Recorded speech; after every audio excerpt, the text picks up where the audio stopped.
15 अगस्त को लेकर छत्तीसगढ़ राज्य वक्फ बोर्ड ने एक आदेश जारी किया है। आदेश में सभी इबादत की जगहों पर ध्वजारोहण करने को कहा गया। इसके लिए वक्फ बोर्ड एक पोर्टल शुरू करने जा रही है, जिसके माध्यम से सभी मस्जिदों की मॉनिटरिंग भी की जाएगी। इसी को लेकर वक्फ बोर्ड के अध्यक्ष डॉक्टर सलीम राज से हमारे संवाददाता राहुल अग्निहोत्री ने खास बातचीत की।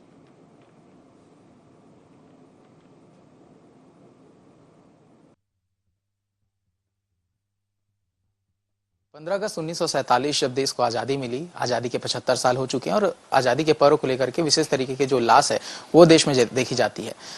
अब राज्य वक्फ बोर्ड के द्वारा एक फैसला जारी किया गया है और फैसले को लेकर जो चर्चाएं हैं वो छत्तीसगढ़ में तेज हो गई है। राज्य वक्फ बोर्ड के अध्यक्ष डॉक्टर सलीम राज हमारे साथ मौजूद हैं, सीधे उनसे चर्चा करेंगे।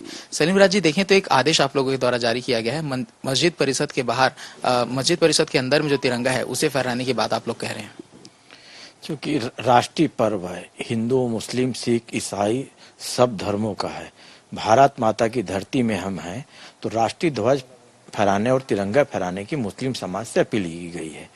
क्योंकि इस्लामिक झंडा भी हमारा फैलता है, तो मस्जिद के परिसर या मस्जिद के मुख्य द्वार में भी ध्वजारोहण होना चाहिए। ध्वजारोहण पूरी मस्जिद कमेटी भी उपस्थित रहेंगी और मस्जिद कमेटी के साथ वहाँ के इमाम साहब के द्वारा ध्वजारोहण किया जाएगा। क्योंकि ये तो तिरंगा हमारा मान सम्मान, हमारा अभिमान है, तो ये सब खुशी का भी प्रतीक है और सब धर्मों को जोड़ने का है। इसलिए राष्ट्रीय ध्वज पूरा तिरंगा फहरना चाहिए देश में और मस्जिदों में, दरगाह में। सलीम जी, देखें तो सभी जो हिंदू जो राष्ट्रीय पर्व है वो सभी समुदाय के लिए होता है, लेकिन विशेष समुदाय के लिए आदेश जारी करने की क्या कुछ आवश्यकता नजर आती है आपको? नहीं, विशेष समुदाय की बात नहीं, क्योंकि वक्फ बोर्ड के अंडर में मस्जिद, दरगाह, इमामबाड़ा, खानका आती है, तो मेरी सीमा है, तो मैं अपनी सीमा के क्षेत्र में ही काम करूंगा। बात रही मंदिरों में नहीं फैलता है, तो सनातन भाई और हिंदू भाई से भी गुजारिश करता हूं कि अपने मंदिर परिसर में भी ध्वजारोहण करे, मस्जिद में भी करे, चर्च में भी करे और गुरुद्वारा में भी करे। हर समाज का है कि यह हमारा मान सम्मान है। जब देश सुरक्षित रहेगा तो हम सुरक्षित है, जब देश रहेगा तो धर्म सुरक्षित है। इससे पहले भी देखें तो आपने कई जो आदेश हैं वो जारी किया है, जिस पर विवाद भी हुए हैं। क्या लग रहा है ये मामला जो है, ये विषय पर भी विवाद आगे होते हुए नजर आएगा? कैसे हैंडल करेंगे? अपने समुदाय के लोगों से आपने चर्चा की होगी। नहीं, विवाद की स्थिति नहीं है। देश का मुसलमान तो तिरंगा का मान सम्मान करते ही है ना, तो ध्वजारोहण में कोई तकलीफ नहीं है।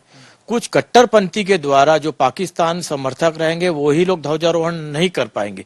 बाकी लोग तो करने के लिए तैयार और उत्साह है कि साहब आपका बहुत बढ़िया आदेश है कि जो मुसलमान कटघरे में और शक के दायरे में खड़े थे, अभी मुसलमानों को अपनी वफादारी दिखाने का समय आ गया है। और जो कि पाकिस्तान जो गिदड़ भपकी दे रहा है, तो उसको बताने की भारत का मुसलमान वतन परस्त है और देश से प्यार करने वाला मुसलमान है और हिंदुस्तान का पूरा मान सम्मान, तिरंगा का मान सम्मान करने वाला है। क्या इसके लिए कोई निगरानी भी रखेंगे कि इन मस्जिदों में फहराया जा रहा है, कि इनमें नहीं, और अगर कोई नहीं फहराता तो क्या कुछ कार्रवाई करने की तैयारी में आप? नहीं, देखिए, हर मुसलमान सहजता से और मुतवली ने स्वीकार किया है कि सब राष्ट्रीय ध्वज का मान सम्मान करते हैं, इसलिए राष्ट्रीय ध्वज फहराने में कोई तकलीफ नहीं है, सहजता से स्वीकार किया है।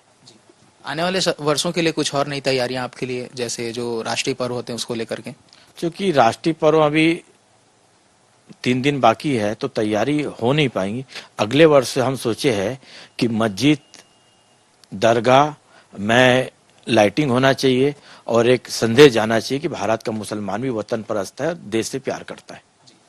ये थे हमारे साथ डॉक्टर सलीम राज। और जिस तरीके से स्वतंत्रता के पर्व के लिए उत्साह देश में देखी जा रही है, कहीं ना कहीं इसमें राज्य वक्फ बोर्ड का भी एक योगदान रहेगा, जहां पर तमाम जो मस्जिद है, ईदगाह है और अन्य तरीके के धार्मिक क्षेत्र है, वहां पर मुस्लिम समुदाय के द्वारा ध्वजारोहण किया जाएगा। कैमरामैन लकी के साथ मैं राहुल अग्निहोत्री, ND24 रायपुर।